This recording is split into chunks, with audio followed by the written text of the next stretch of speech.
Hello, ஒரு நிமிஷம். ஒரு விவசாயி அன்றாட வாழ்வுல எவ்வளவு கஷ்டப்படுறான் அத பத்தி தான் இந்த வீடியோ போட போறோம்.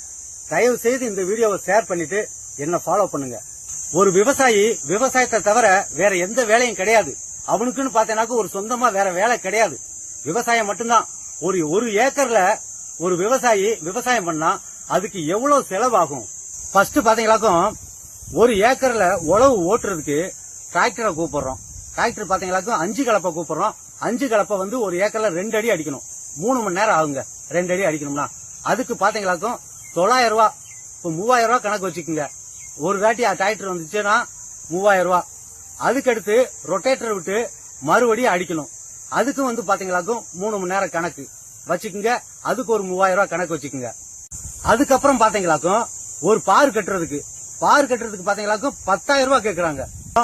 நடவுக்கு நாத்து வாங்குறோம். இப்போ ஒரு கத்திரிக்காய் நாத்தோ ஒரு தக்காளி நாத்தோ அது பாத்தீங்களாக்கும் 15000 ரூபாய்க்கு நம்ம நாத்து வாங்க வேண்டியிருக்கு. ஒரு ஏக்கருக்கு நம்ம நடணும்னா நடவுக்கு ஆளுகளை கூப்பிடணும். அதுக்கு ஒரு 10 பேருன்னு வச்சுக்கோங்க. 10 பேருக்கு ஒரு ஆளுக்கு 300 ரூபாங்க. அப்ப 10 பேருக்கு எவ்வளவு ஆச்சுன்னு பாத்துக்கோங்க. நம்ம ஒரு 3 மாசம் வெள்ளாம வைக்கிறோம்னு வச்சுக்கோங்க. அதுக்கப்புறம் பாத்தீங்களாக்கும் நம்ம களை வெட்டணும். 20 நாளைக்கு ஒரு களை வெட்டணும். அப்படின்னு பாத்தீங்கன்னா ஒரு 4 களை வெட்டணும். அதுக்கு 10 ஆளு கணக்கு வச்சுக்கோங்க ஒரு நாளைக்கு. அப்ப அதுக்கு எவ்வளவு கூலி ஆச்சுன்னு பாத்துக்கோங்க. நம்ம இடையில கொடுக்கிற உரம், மருந்து அடிக்கிறது, அதுல ஒரு கணக்கு பாத்தீங்களாக்கா அதுல ஒரு 10000 ரூபாய் கணக்கு வச்சுக்கோங்க. ஒரு ஏக்கருக்கு இது பூராப்பேன்.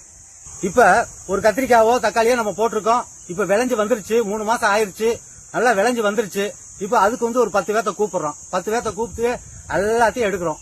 அதை எல்லாத்தையும் பேக் பண்ணி கட்டி செஞ்சு இங்க இருந்து வண்டியை பிடிச்சிட்டு நேர கமிஷன் வண்டி மார்க்கெட்டுக்கு போன முடிச்சுங்க. விலை வித்துச்சுன்னா ஓகே, நம்ம தப்பிச்சோம்.